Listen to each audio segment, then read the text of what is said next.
আসসালামু আলাইকুম এভরিওয়ান, আশা করি আপনারা সবাই ভালো আছেন। আমিও আল্লাহর রহমতে আপনার দোয়ায় ভালো আছি। গাইস, আজকে আমি চলে আছি আমাদের সবার প্রিয় কন্টেন্ট ক্রিয়েটর ব্ল্যাক জয় ভাইয়ের সাথে দেখা করতে। আর আমি শুনেছি আমাদের সবার প্রিয় ব্ল্যাক জয় ভাই চট্টগ্রাম ছেড়ে অন্য জেলায় চলে যাচ্ছে। তো আমি আর আমার বন্ধু মিলে চলে আসলাম মাঠে।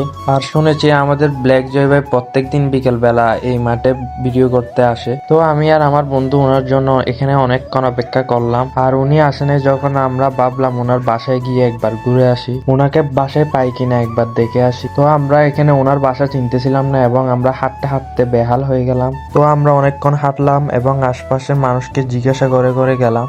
তো আমরা অনেকক্ষণ হাঁটাহাঁটির পর পেয়ে গেলাম ব্ল্যাক জয় ভাইয়ের বন্ধুকে। এবং একটা দুঃখের বিষয় হচ্ছে আমাদের ব্ল্যাক জয় ভাইকে পাইলাম না। আর ব্ল্যাক জয় ভাই একটা প্রয়োজনীয় কাজে রংপুর গিয়েছে। যাক, প্যারা নাই, চিল, আকাশের রং নীল। কথায় আছে না, একবার না পারলে দেখো শতবার। তো আমি আর আমার বন্ধু রওনা দিলাম ঘরের উদ্দেশ্যে এবং চলে যাচ্ছি বাসায়। আমি ইনশাল্লাহ আরো একবার আসবো ব্ল্যাক জয় ভাইয়ের সাথে দেখা করতে। তো গাইস, আজ এ পর্যন্ত। সবাই ভালো থাকবেন, সুস্থ থাকবেন, আর ভিডিওটা ভালো লাগলে শেয়ার করে দিবেন। আসসালামু আলাইকুম।